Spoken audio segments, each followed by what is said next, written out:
Welcome, everyone. We're just gonna give it a minute or two here just to let everyone in as we're right at the top of the hour. So bear with us just a moment. Pleasure to have you all here.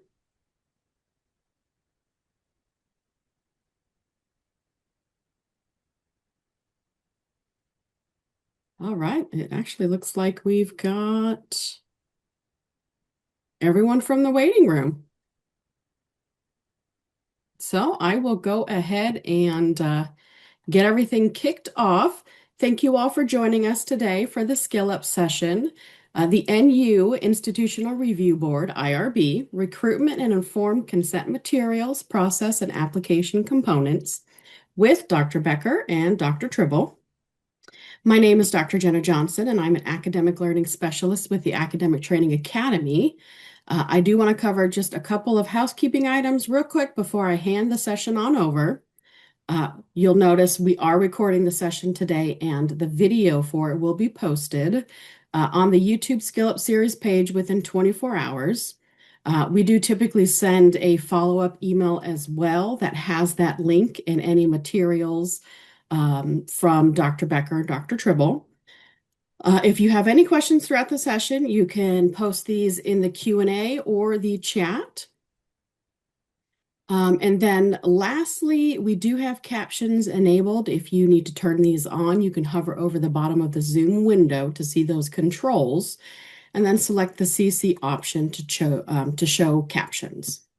And with that, I am going to turn it on over to Dr. Becker.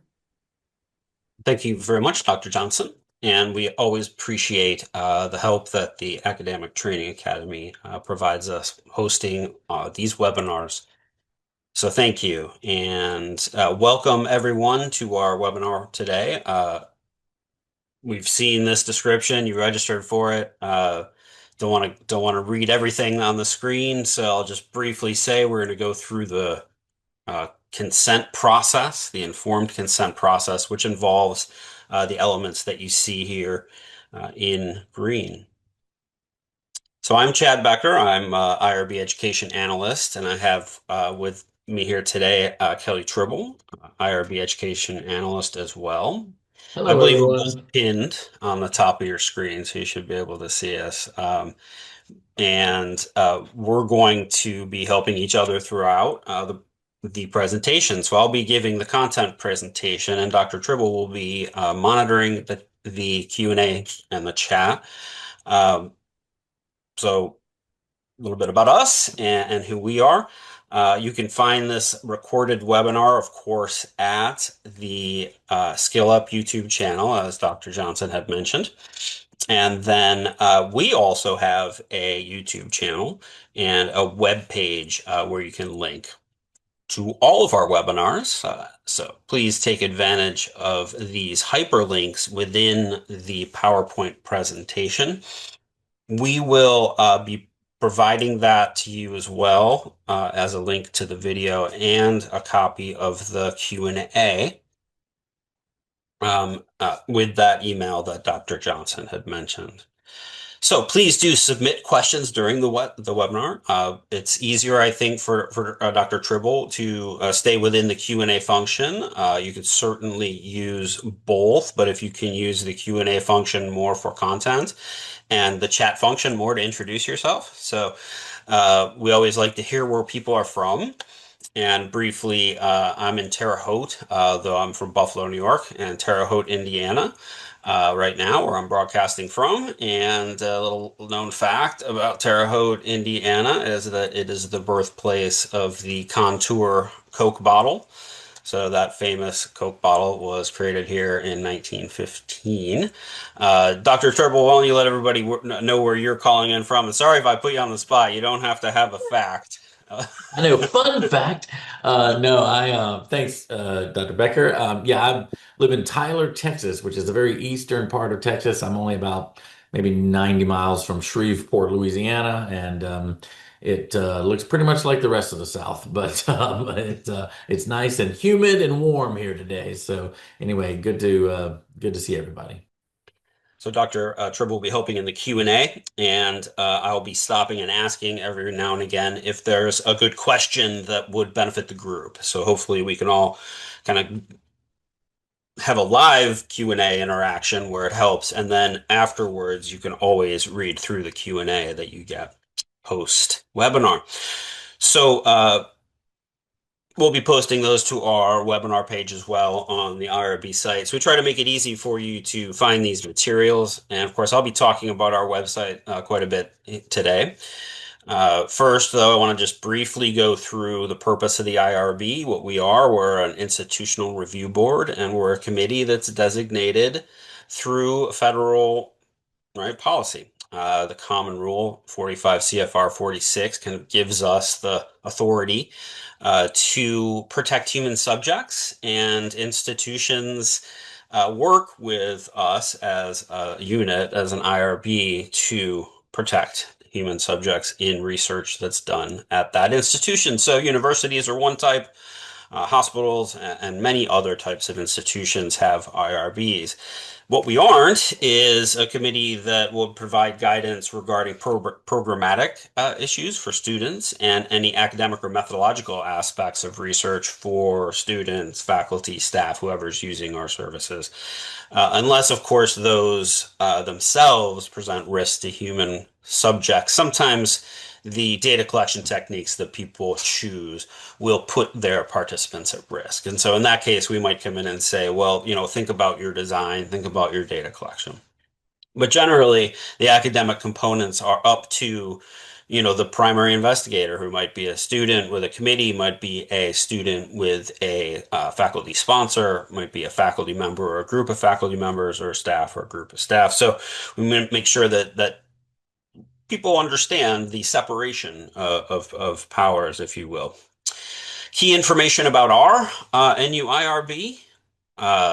We have resources and services that are open to all NU community members pretty much all the time, including undergraduate, graduate students, faculty, staff, and administrators. Now, for student PIs, you can utilize the IRB resources and services at any point in your program. You do not have to be in a certain class.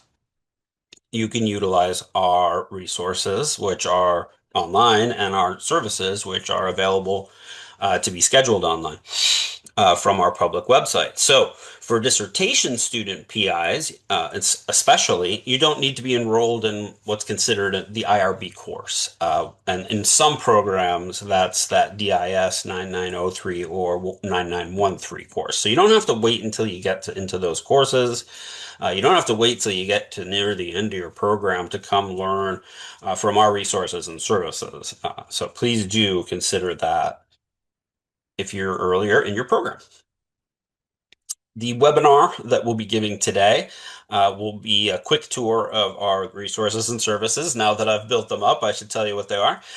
We're going to talk about informed consent, kind of what it means, and then the different components of it, like recruitment, consent, research with minors, and research in normal educational settings. We do have some example application views as well. So even if you are not researching with minors or in an educational setting, I think you still benefit from the entire webinar. Although we will be focusing more on adults, researching with adults in the first part. But it's always good. People have questions about Cayuse and our application system. So we'll talk specifically about how the content of our webinar dovetails with our application system near the end. All right. Tour of our resources. I don't imagine, Dr. Tribble, we have any questions yet, since that was all pretty much introductory. Nope, not yet. No, okay. And our resources, all these again are linkable from this PowerPoint presentation. So you could use this as a launching pad to get to our website, or even to get to specific pages on our site, including a getting started page, learning about requirements, the preparing IRB documents page, which has templates and several subpages about things like site permission and recruitment, like we're going to talk about today. We have links to our services, and I'll talk about what those are here on the next slide. as well as help materials. So videos, documents, even really kind of short to the point videos. So you don't have to spend a lot of time looking for what it is you need help with. We have short videos that are very directed towards common problems that people have getting their IRB applications together. So please do take a look at our help materials page. And then, as I've mentioned, we have a YouTube channel where we host those videos along with these webinars. So there's some longer videos on there as well. And we shoot out webinars every 2 months. I post them. I try to post them to the Commons. So if you're not on the Commons, please get onto one of the university one would be a good one for the whole university. That way you get the big stuff. And we also send them out to faculty. So we hope that they forward those along, and they're available on our website. But the newsletters help you see what's coming up right away. This webinar was advertised, for instance, in our most recent newsletter. So there's good information, timely information, as well as guides to our resources and services. So here are some of the services that we provide, including group writing sessions where you can meet and come to a small group session, meet with staff, and receive written and verbal feedback on an item that you submit ahead of time, like a recruitment material or consent material, like we're going to talk about more specifically in this session.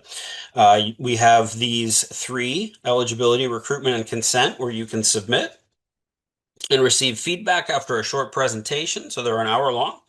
And we have an IRB application group session where you can come and learn about our application system, because it can be a little cumbersome. And we kind of provide you paths through that application system so that you know where to go and what to do for your type of study.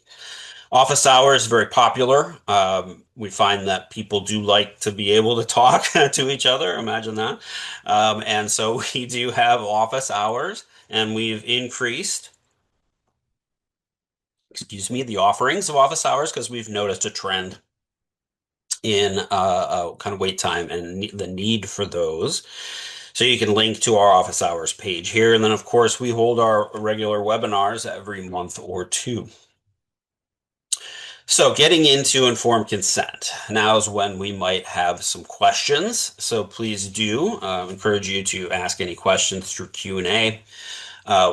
Please stay muted during the presentation so that we can kind of keep going. And then, as I said, we'll stop and discuss any good questions that come through that for the group. Not that they wouldn't be good for the person asking them, but for the group is usually what we like to talk about. So please do feel free to offer up any questions or concerns that you have as we go through, because this is not the deepest level of these kinds of things. You know, we have the sessions, we have the materials on our website, so we're giving a brief overview of informed consent.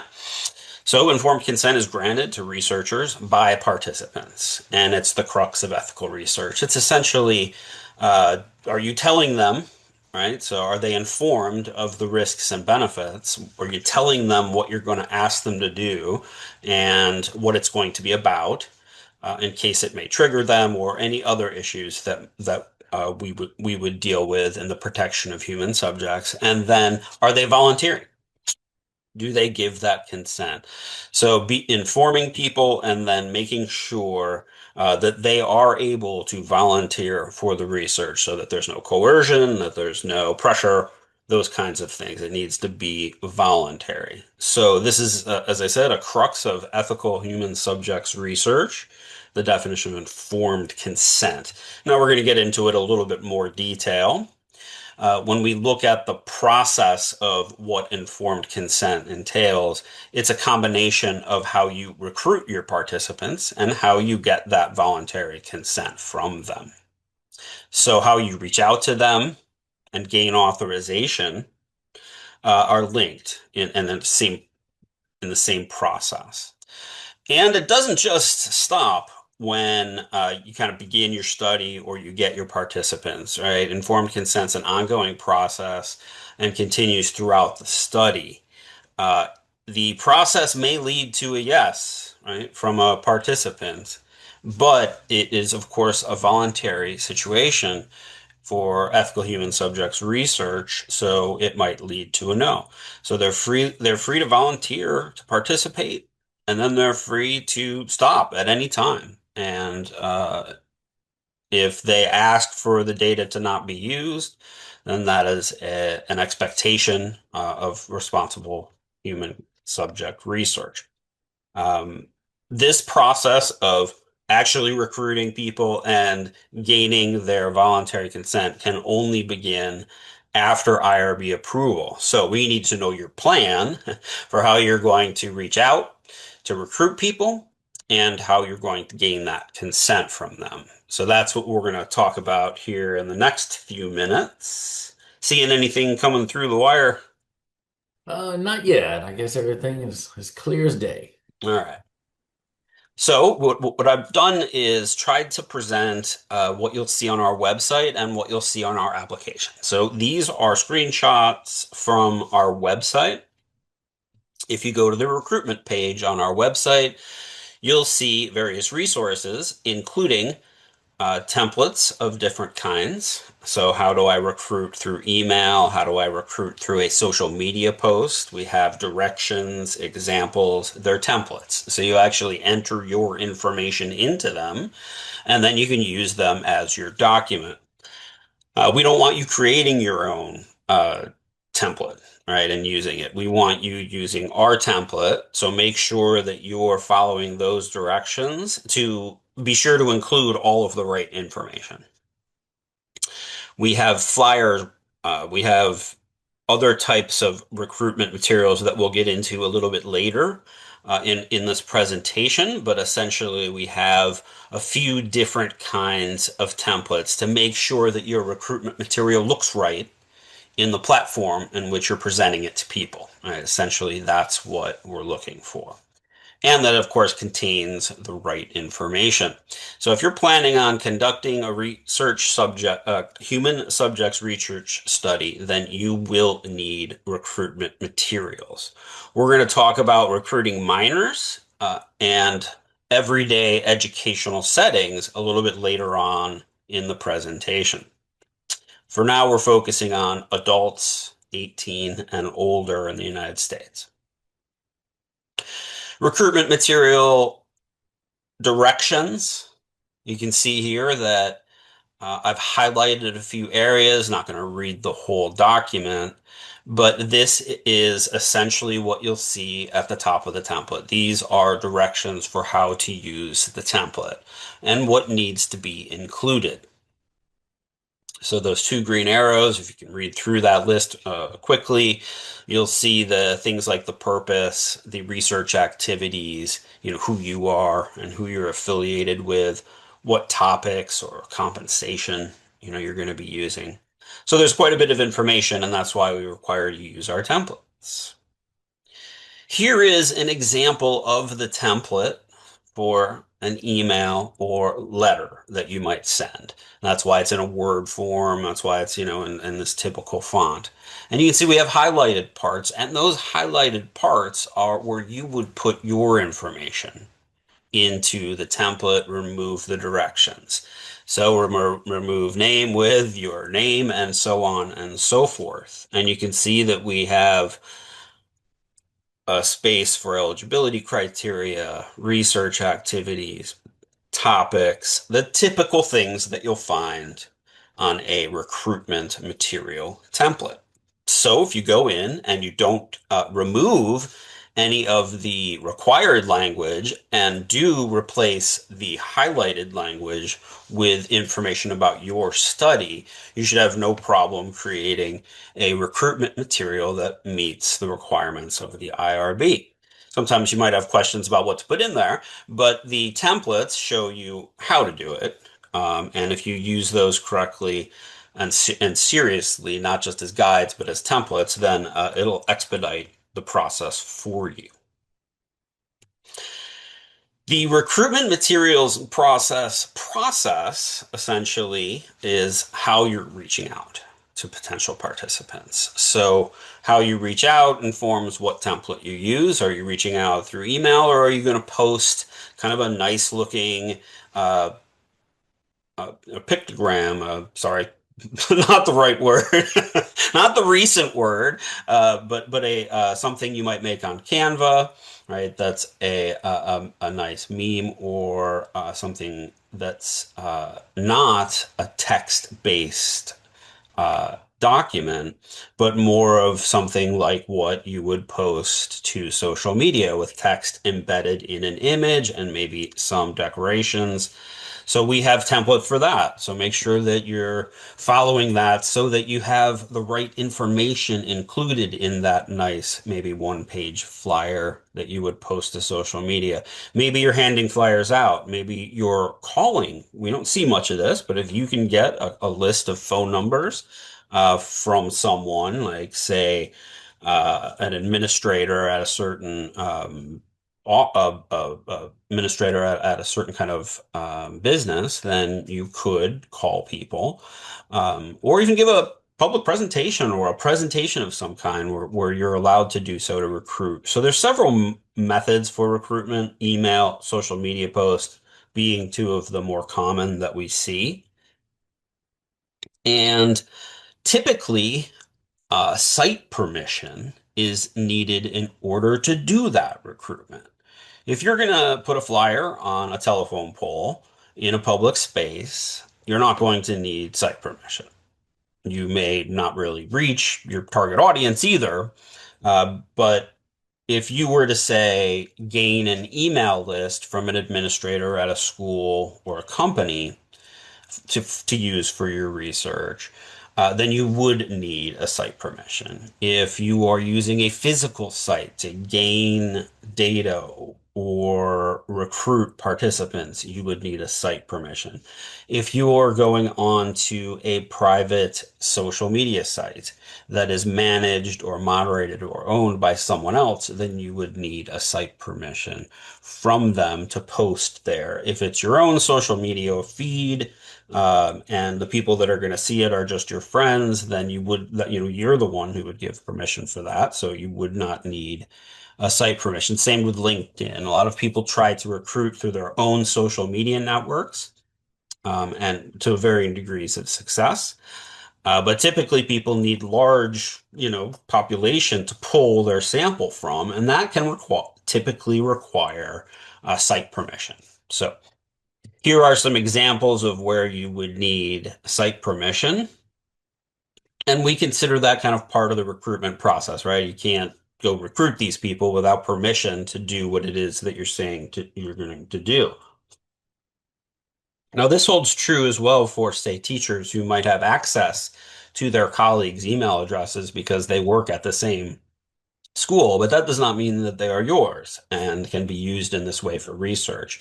So you would still need a building administrator level site permission in order to do that type of recruitment. All right, so there may be some questions. There's a lot of information on this page, and I can see that Dr. Tribble is kind of busy there. So yeah. Just one, someone asked, they didn't see a template for recruiting via text message and wanted to know if that was allowed or not allowed, or if we just didn't happen to have a template for it. Yeah, we do not have a template for that type of platform. Uh, the reason for that is because there is a lot of information that needs to go out in a recruitment material. So if we kind of think about that list of all the 7 or 8 elements, the topics, the different activities that you'll be doing, who's eligible, that kind of stuff. It's not really conducive. It takes up 2 or 3 of the lengths of a screen or more on a text. Typically, on a cell phone, essentially, or a handheld device. However, if all the information is there, and it kind of mimics like an email because that's the platform. It's a text-based platform. So if you introduced yourself, put the eligibility criteria, what the expectations were for activities, what the topics were, and all the other required components of the template, then yeah, you could use text to do that. It's just typically people don't because of the content, the length of the content. But if that's the only way to reach people and you think that the people that you'll be sending it to would look through all the way through it, then and they contacted you to be part of your study, then that would be a legitimate mode of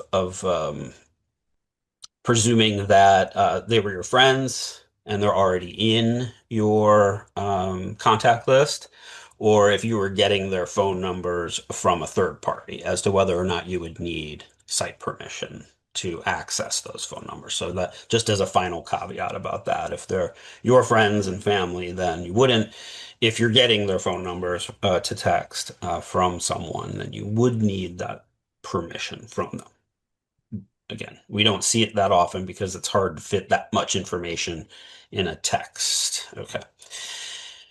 So, moving on then to consent. So, if that wraps up kind of some of the recruitment section, now moving on to consent. Well, of course, visit recruitment because these are linked.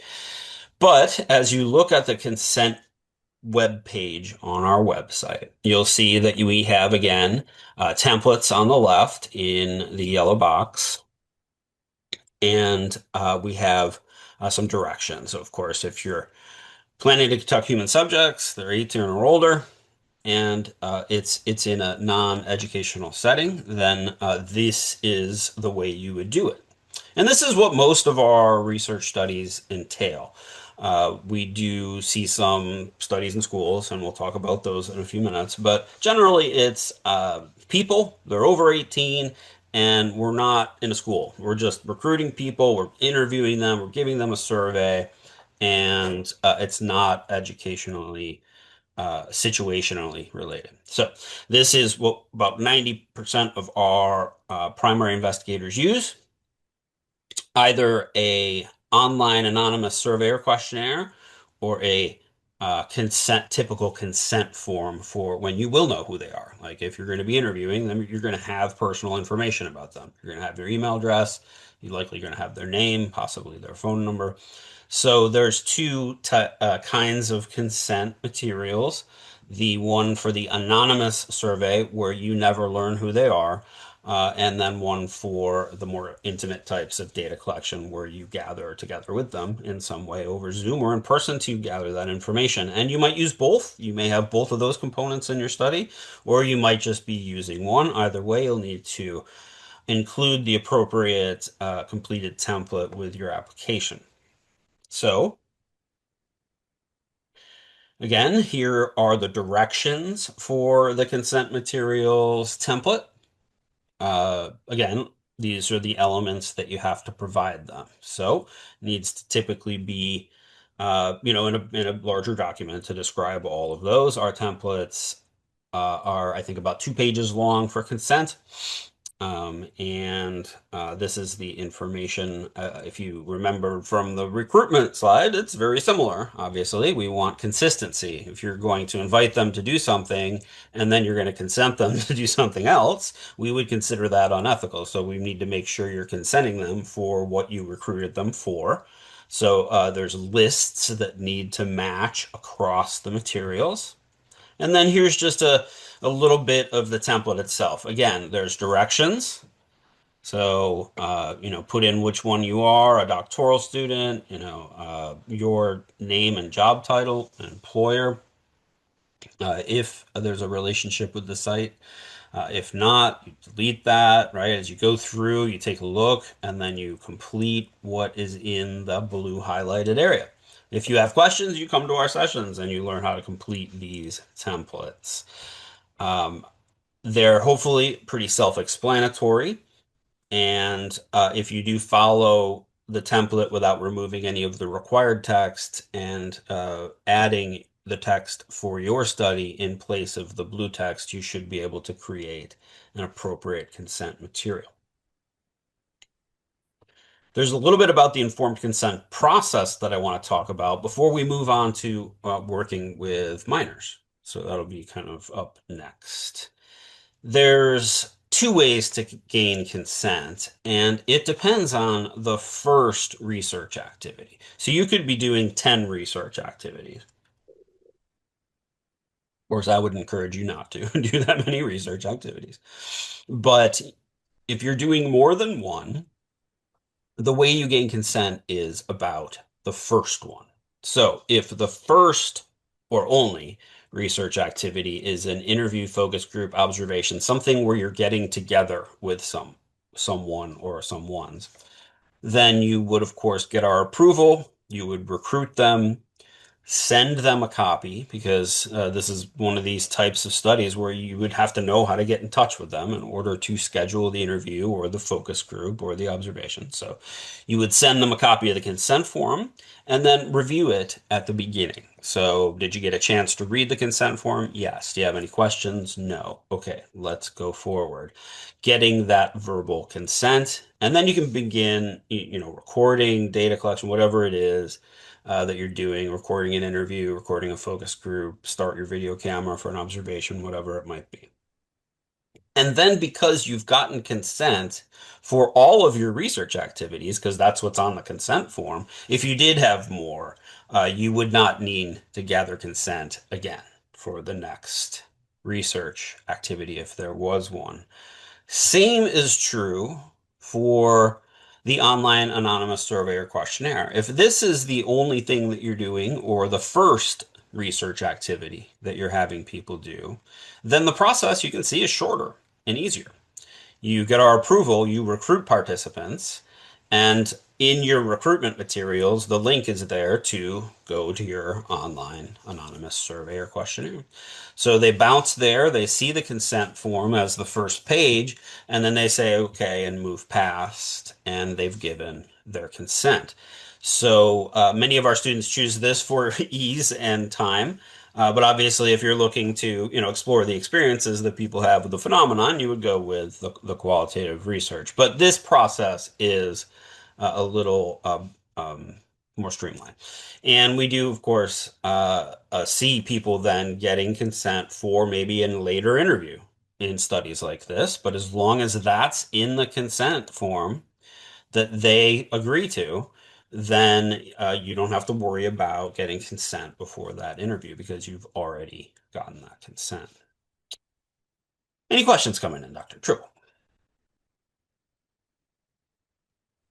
Uh, no. One that I'm answering right now, somebody just asked, hey, if you have members, I assume they mean participants who want to do interviews, is the consent form required? And I'm just saying, yes, consent is required for any participants to participate in any research activity. Yes, yes.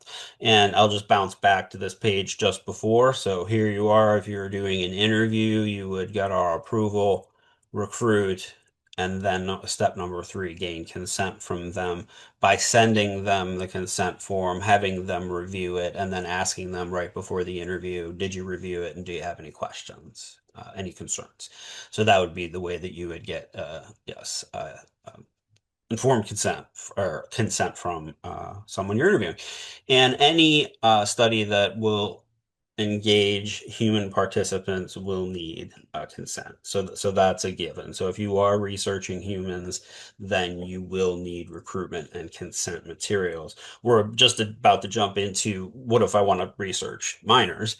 And we've been focusing mostly on adults up to this point. But either way, you would need permission consent.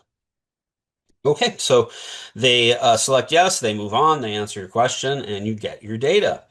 Now, research with minors. If you're conducting research with anyone 17 or under, then your study would be considered greater than minimal risk and would take longer to go through the process. The full board would have to meet, they meet once a month. And if they had feedback, they would at least need to see it a second time. So it could take longer than one section of a course, right? Obviously, to get through a full board study. So thinking about that and the type of research that you're doing, program that you're in, if you're a faculty member, might have more time to do the research. If you're a student, you might not. Essentially, though, these are the materials that you would need for a study like that. You would need the eligibility criteria, the recruitment materials, and then here's the big difference: parental permission, and minor assent. So that's just for 17 or younger. But if you're researching people, say you want to interview 12-year-olds about their experience with a certain component of school or their social life, something like that, you would need to follow this process. Recruiting parents first. So you can see in green there, and I'll have a few more of those as we go throughout, along with some screenshots here from our web page. These, again, are our recruitment material templates. But as you can see down at the bottom of the list here, we have parental recruitment template. So that would be the first step: recruit the parents. How am I going to recruit the parents? And we would need any site permissions that would come along with that, along with the recruitment material itself that you would provide to parents. Then you gain their permission. So they say, yes, okay, that would be fine. I would be okay with my child or my guardian, someone for whom I'm a guardian, be in that research. So there's another template for permission, and you need to get parental permission. So the first material is recruitment material. Second is assigned or parental permission. Moving on, then, you would recruit minors third. So reaching out to parents first, saying, is it okay if I research your, ward? They then give the permission, and now you're free to recruit the minors. So we have template for that. What is your minor recruitment material going to look like? And so we have a template to help you with that. So step 3, right? Getting complicated here if you want to research minors. Step 4 is then to gain minor assent. So this is like getting consent from an adult, but they're minors, so they can only give assent to essentially their parents' wish, which is for them to participate. Now, of course, they can say no to this. This is not something that is just a hoop to jump through. The minor assent is presented to the child, and that child has the opportunity to say no to that minor assent. If they say yes and they assent to what's in the a template, then you can begin your research. Now, the minor assent templates are written at a very simple level, easy to understand, and we have more than one. So we have young children and then adolescents. So the language is slightly different. Now, moving on to our last category. So remember, adults, and then now we have minors who are not in an educational setting, and now we have minors who are in an educational setting. So what is an educational setting? We get questions from our School of Education on this quite a bit, as you might imagine, where people are maybe working in schools as teachers or administrators, and they want to do research in their neighborhood. And they are wondering, can what I'm proposing be considered a normal educational study? Or do I have to go through the process of getting parental permission, all that recruiting, and then getting assent? So this is research that encompasses normal education activities in everyday education settings. And we'll go into a little bit detail about what that means here in a second, but you would need, of course, these 3 things: your city certificate, your eligibility criteria, and now a new document, which kind of sucks all the other ones together, an information letter. So let's take a look at what that means. Normal educational research studies are commonly accepted in education settings, and they are normal education practices. So if it would have been happening anyways, in the educational setting and you as a PI want to study it, then you can use an information letter and that type of application to us. If this is something that you're creating to study and would not normally be happening in the educational setting, then you would need to go through the traditional route of permission, recruitment, consent, and assent. So this is, hey, we're doing this new program. We've been working on it for 2 or 3 years in a training program in our corporation, and we're interested in, kind of studying the results of it. Well, it doesn't have to be a school; it just needs to be a normal educational setting. So if it was going to be happening anyways, and the nothing is different, you're just studying what's happening, then you can see how this becomes less important that everybody agrees because they're doing it anyways. So in minor situations, typically the teacher, the principal are involved. You can't really come in as an outside researcher and do this because that's not normal. So if you help, have a teacher help you, you have a trainer at the institution help you, you get permission from the school principal, you get permission from HR or some manager level administrative, and then you can engage the participants in what they would already be doing, but also then be able to get that data and analyze that data. So, not too many studies qualify for this because most people want to try something new and see if it works. So, these studies are more for kind of looking at what's going on in an already existing situation and trying to study that since it's happening anyways. All right, so that can get a little nuanced, and we may have some questions about that. Dr. Dribble, anything? I don't think so. I think I've been managing to answer everybody's questions. We've got there was a question about pre-screening activities, basically, and at what point does a consent form come in?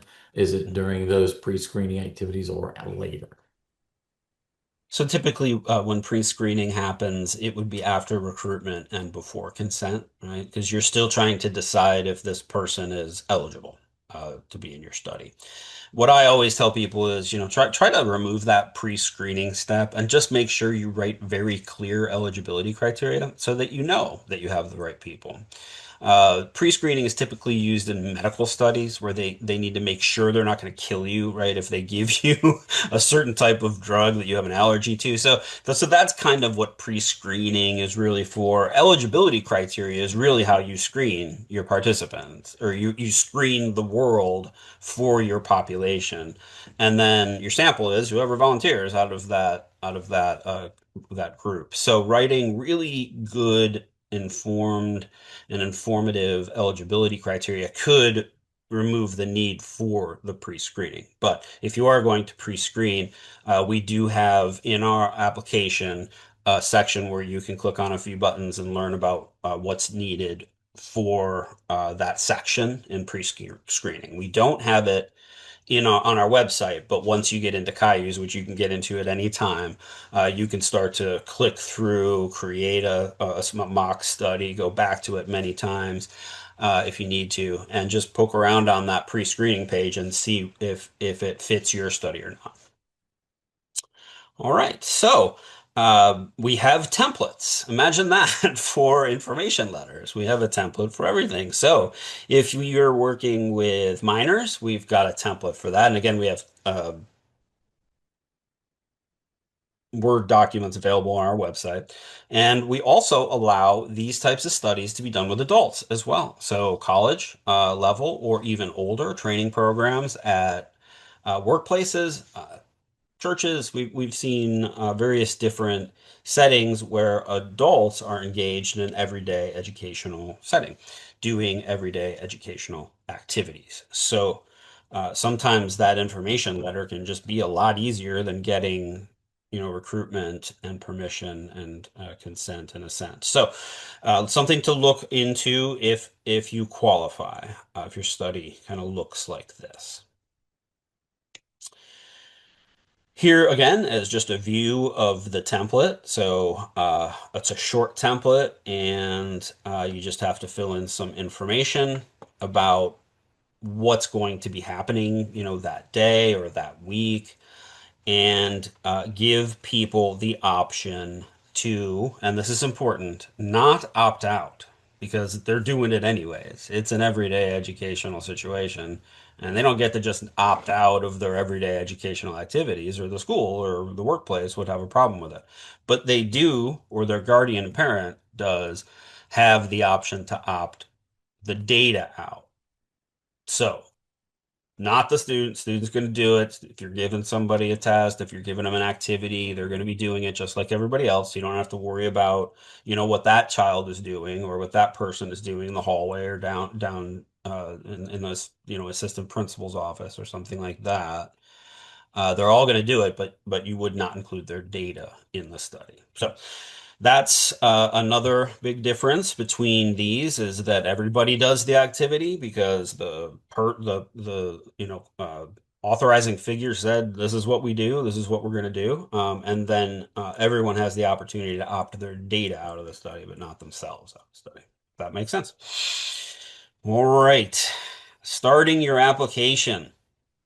So now we're moving into a different section of our presentation. Got about 14 or so minutes left, so you should have plenty of time here to move through these handful of slides to show you what this looks like inside Cayuse. So we use Cayuse, as you can see here in the middle of our screen, Cayuse application. That's our platform, our third-party platform.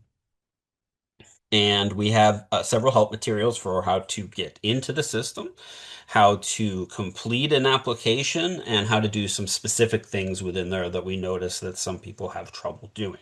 So our help materials page can really be beneficial to get you started on your application. And here are a couple of sample example application views. So you can see that there are tabs on the left, and these represent pages worth of information that you'll complete. I was only able to capture what I can capture on a screenshot, so you'll see that some of it is cut off, and of course there is more information to provide on some of these pages.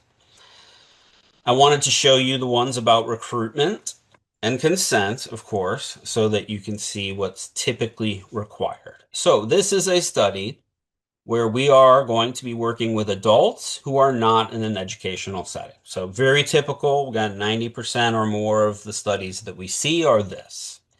And then we're going to be asked certain questions in the recruitment section. So once we pop down one page to the recruitment section, we now have to indicate the method that we're going to use to recruit. Are we going to use social media, email, flyer? In this case, we've just chosen a flyer, and the pop-up for a prompt to upload your recruitment document appears. So not only are you telling us which way you're doing it, but then you're going to provide us with that document. You can upload multiple documents. So if you choose multiple approaches, like a flyer and say an email, you wouldn't really want those to look that's the same. Emails are pretty boring text, and flyers usually you want to grab the eye. So you would probably create two materials, and you would have the opportunity to choose both of those and also upload both documents for us to review. So this is sort of just a brief overview of what the application looks like when it comes to recruitment. We'll also ask you to describe your recruitment process. So there are text windows within the application, as you can see on the consent page.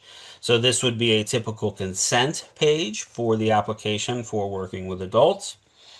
Describe where and when you're going to obtain consent, and then upload your consent documents. Okay.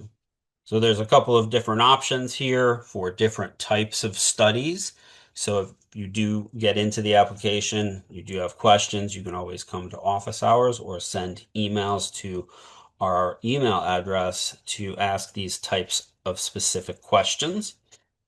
We know that it's a little complicated, but it is a pretty intuitive platform, I believe.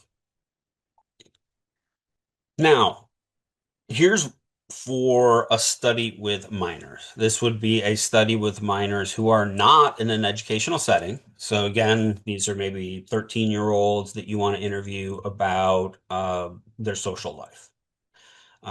You're not going to be in school. They're not going to be in school, but they are of school age. So our study design would require, because we chose that option, a description of how you're going to recruit the minors. So the first thing you're prompted is to, how are you going to recruit the parents? Remember, we need parent recruitment and parent permission. So we would need those documents uploaded. And then we need the documents uploaded for the recruitment of the minors. So where will it take place?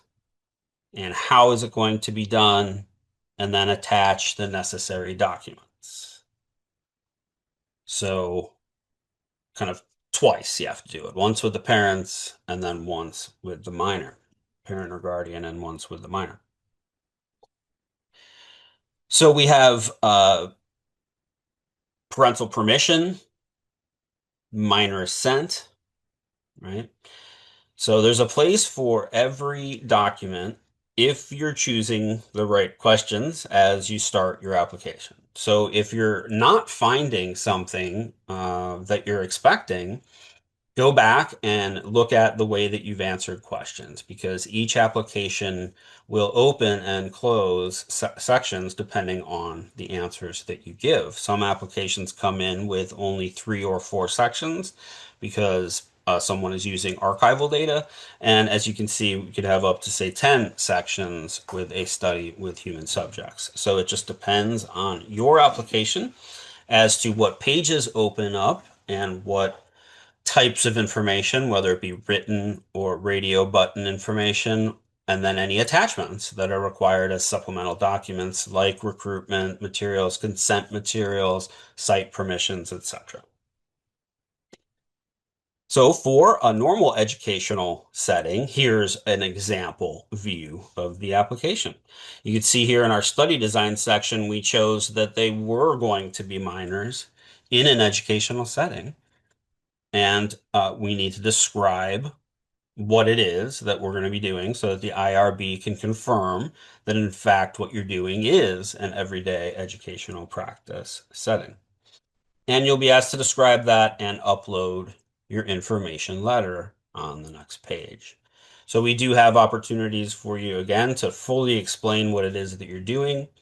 And then we'll determine whether or not, you've chosen the right type of study, and you can move forward if any tweaks are needed or not, or if we need to change the type of study depending on the human subject and how you're reaching them.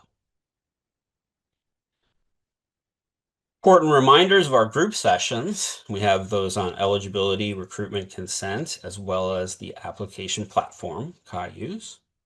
And we've expanded our office hours. So please do consider taking advantage of these services, because it can get a little complicated depending on the type of study that you're doing. And some people just like to have eyes on a document before they submit it as an application, depending on how much time they have in their timeline. So consider those. They're very helpful. We've received a lot of positive feedback. They are not required, of course. The only thing that's required is that you, if you're a student, you have approval and a sponsor from a faculty member. So other than that, there's nothing holding you back from starting an IRB application right now for a potential research project. And here's our email address. Very responsive, usually less than 24 hours. And again, our website with all of that information that I provided in the presentation. So I'm guessing, Kelly, we have no final questions. Um, no, somebody did ask, hey, where is it? Where can I find this application? And I would just say, we do have instructions on our website. If you go to the Submit to IRB tab on our website, you can find short videos helping you along to get in logging in. It's not an application that you can just like print off and fill out. It's dynamic because everybody's research project is different. So the questions that you answer might be different from the questions that someone else would answer. So Mhm.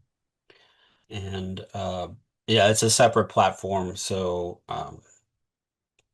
recent directions for students from NCU and how they're logging into the SSO, I think might implicate how you reach Cayuse. I believe there is a web address for people to access Cayuse. That is all on our website. I apologize, I don't have it off the top of my head.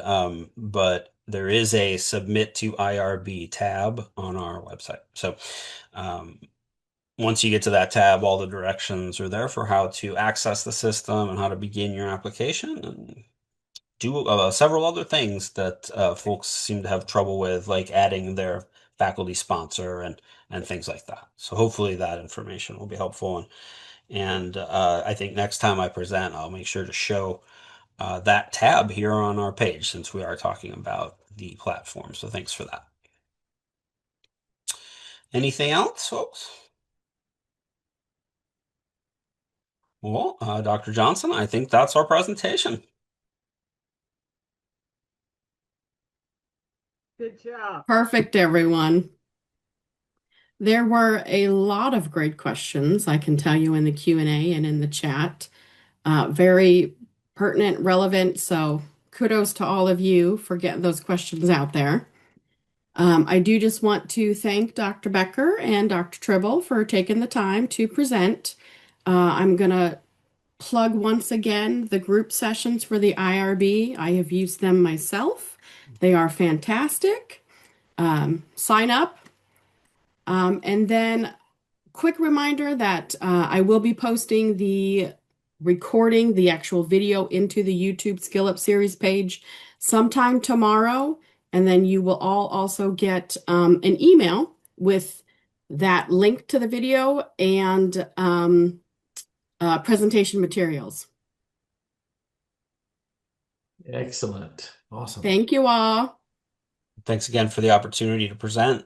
And thank you for attending and with your questions. And hopefully this is helpful for everybody. We look forward to providing those materials and more as we build our website. So please check back for more IRB events and services. And I'd like to thank Dr. Tribble for his help today and Dr. Johnson for hosting us.